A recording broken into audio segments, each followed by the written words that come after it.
Setiap kali isu pergantian Kapolri mencuat, ruang publik hampir selalu diarahkan pada perdebatan normatif, siapa yang paling profesional, siapa yang paling berprestasi, dan siapa yang paling layak memimpin Polri. Namun perdebatan ini sering berhenti di permukaan, seolah jabatan Kapolri hanyalah soal teknokrasi kepolisian. Padahal, dalam praktiknya, suksesi Kapolri adalah peristiwa politik kekuasaan, bukan sekadar urusan administratif institusi. Di titik inilah muncul satu pola yang konsisten, namun jarang dibahas secara jujur. Dominasi Jawa dalam jabatan Kapolri. Lebih dari sekadar statistik, pola ini mencerminkan cara kekuasaan bekerja dalam negara yang sangat terpusat. Setiap kali kritik mengenai dominasi Jawa dalam jabatan Kapolri diajukan, sanggahan yang paling lazim muncul adalah penyebutan tiga nama terakhir, Tito Karnavian, Idham Aziz, dan Listio Sigit Prabowo. Argumennya sederhana, Tito lahir di Palembang, Idham Aziz berasal dari Sulawesi Selatan, dan Listio Sigit Prabowo lahir di Ambon. Maka, Polri dianggap tidak Jawa sentris. Namun justru di titik inilah ilusi bekerja. Dalam politik birokrasi Indonesia, tempat lahir tidak identik dengan asal kultural dan sosialisasi kekuasaan. Yang menentukan bukan koordinat geografis kelahiran, melainkan di mana seorang perwira dibentuk, berjejaring, dan diterima oleh pusat kekuasaan nasional.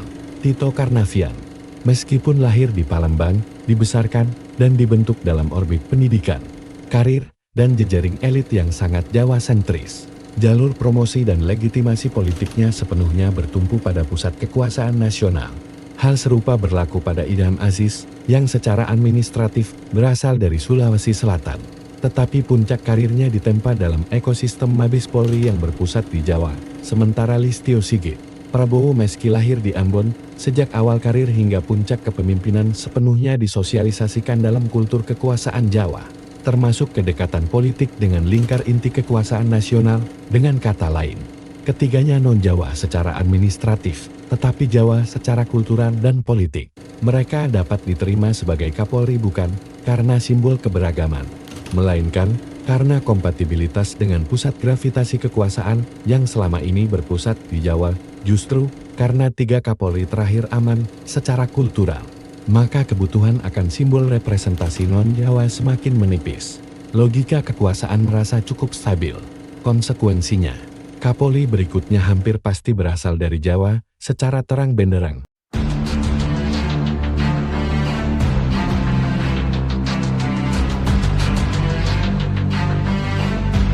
Tentang pola ini, semakin kentara jika kita melihat komposisi perwira tinggi Polri berpangkat Komisaris Jenderal Bintang 3 saat ini.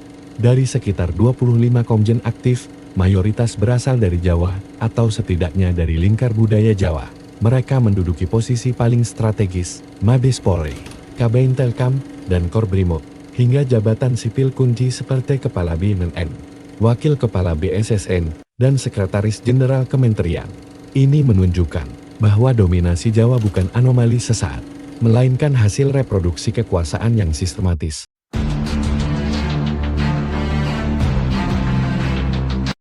Angkatan tahun 1992 tahun 1994, generasi ideal. Pola lama fenomena ini menjadi semakin jelas ketika fokus diarahkan pada lulusan Akpol Angkatan tahun 1992 tahun 1994 secara struktural.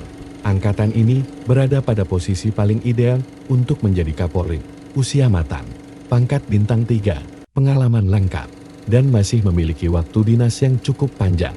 Namun dari angkatan ini pula, nama-nama yang dianggap paling prospektif kembali didominasi figur berlatar Jawa baik yang meniti karir rapi di Mabes Polri maupun yang ditempatkan di jabatan sipil strategis dengan tetap menjaga kedekatan ke pusat kekuasaan. Sebaliknya, perwira dengan latar non-Jawa, meskipun memiliki rekam jejak operasional yang kuat, cenderung diarahkan ke jalur non-inti.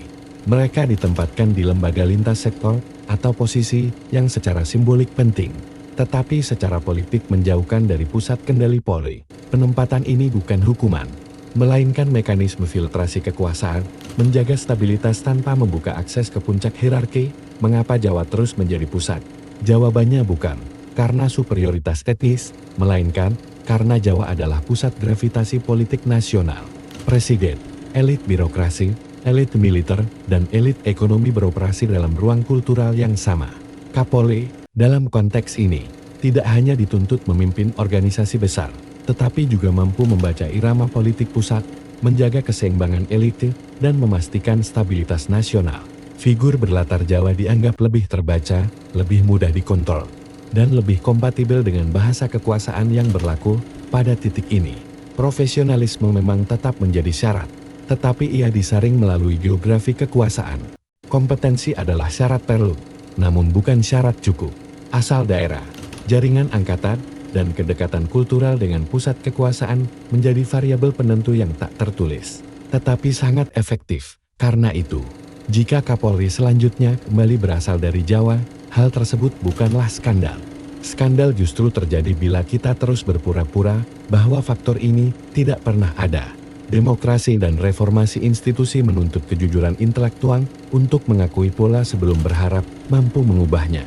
Selama stabilitas dimaknai sebagai keseragaman dan keberagaman dianggap risiko, maka suksesi Kapolri akan terus berputar dalam orbit yang sama. Jabatan berganti, nama berubah, tetapi geografi kekuasaan tetap tak bergeser.